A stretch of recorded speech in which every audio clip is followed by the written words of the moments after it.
those of you who remember the 60s, the iconic album of the Beatles, Sgt Pepper's Lonely Hearts Club Band. This was the sort of stimulus for a big project run by Lancashire Music Service, and it culminated in a concert here with combined forces of Hodgson School, St Bede's School, and some gifted and talented students who were doing some composing projects, stimulated by the Sgt Pepper album. And a good time was had by all. It was a great concert. We thought we'd give you a taste of this set of songs tonight. But I'd stay behind because I said, look, somebody on the senior leadership team has got to go to this conference, and to this gig, this concert, and be there and acknowledge how important it is. So I stayed because they know I'm into music and all that stuff. Yeah.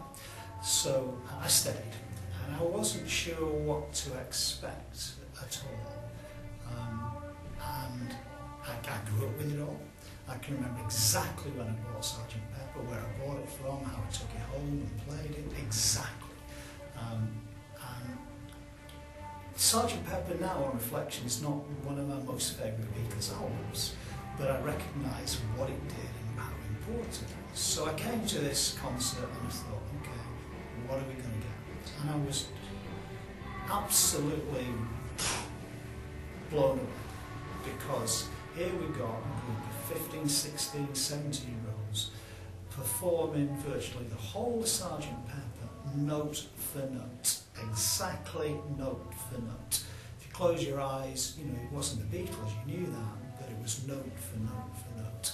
And I sat down thinking, what on earth is going on here, how exciting this is. Now, I've lived my life by what people call pop music. T.S. Eliot, I've measured out my life in coffee spoons. Well, I've measured out my life in records and cassettes and CDs. Kids call it. Now, the point I'm struggling to make there is that lots of these kids, this whole generation, have grown up with their parents, our generation. They've obviously been influenced. Another thing that interests me is the fact that as a literary person, this whole deal of taking what was a then cultural slab and each generation reinventing it to suit their purpose. So you can see that with Dickens, you can see it with Shakespeare. And what excites me about this project, you now see it with 16-year-old kids who are taking Sgt Pepper, examining it, looking at it, ripping it apart, putting it back together. Is that Gestalt theory? I don't know. Pulling it apart and putting it back together in their own terms, their own way, as to what it means to them.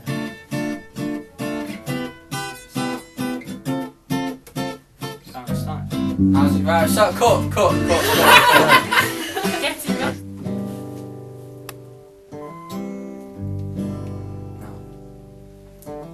I used to get mad at my school.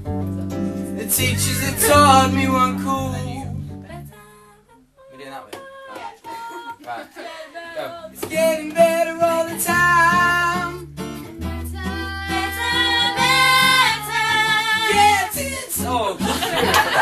If I also was being a little bit sharp about the nature of education, I think sometimes we don't round off kids as well as we might.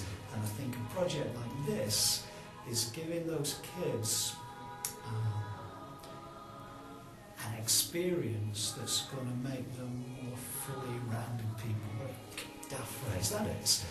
But it's something that's going to broaden their horizons, make them think again and again and again about all sorts of Usually things. we do more sort of rock things like Ramones and Stone Roses, Rolling Stones, stuff like that.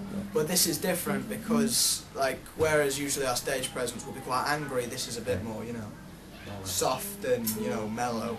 So it's difficult for us to get that presence on stage. But, I mean, it's good because we can draw from this stuff we don't usually get to experience. Like, George's been thinking if we could, like, punk up fixing a hole, it, could be a new entry into a playlist, so you never know. Alright, when do I come in? I'm like...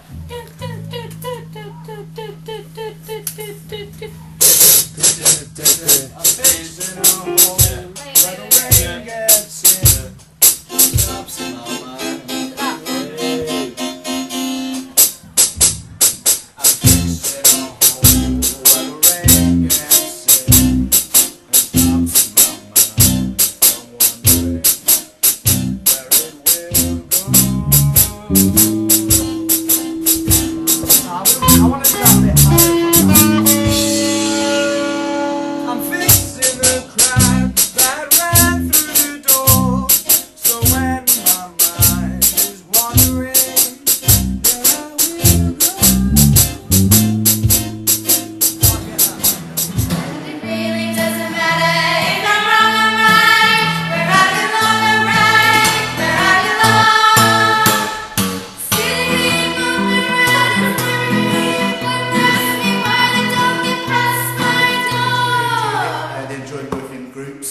They were well motivated, they got on with it. Really I was there only as just to make sure they were on task, because most of the time they worked on their own, and they did things like harmonies by just listening to the tracks and working out themselves, and they were very good orally, so they worked things out themselves and did their own arrangements really. Some of them were used to doing what they did in the project at home with the groups when they practiced. We did use groups that we knew were sort of bands already. And they just worked in the same way that they would work at home. They worked in school, so they were sort of used to it. Lots of things that we did differently that they wouldn't do at home. There was things like sound effects added. The harmonies from the girls, they probably wouldn't. Well, they haven't done that before, so that was added on to what they would normally do and give them more of a different experience. Lucy in the sky with diamonds. Lucy in the sky with diamonds. Lucy in the sky with diamonds. It's getting better all the time. Better, better, better. Getting so much better all the time. It was really enjoyable because we did it with a live rock band, which is very different to what we usually do. It was good because it was different because we usually sing with just a piano and not like a load of different instruments. It was different because we all like normally sing solo, and we had to be like backing singers and like trust the other people to keep us in time. Some of them already loved the Beatles, and those that didn't sort of came on board and then had a better appreciation of especially that album. My head.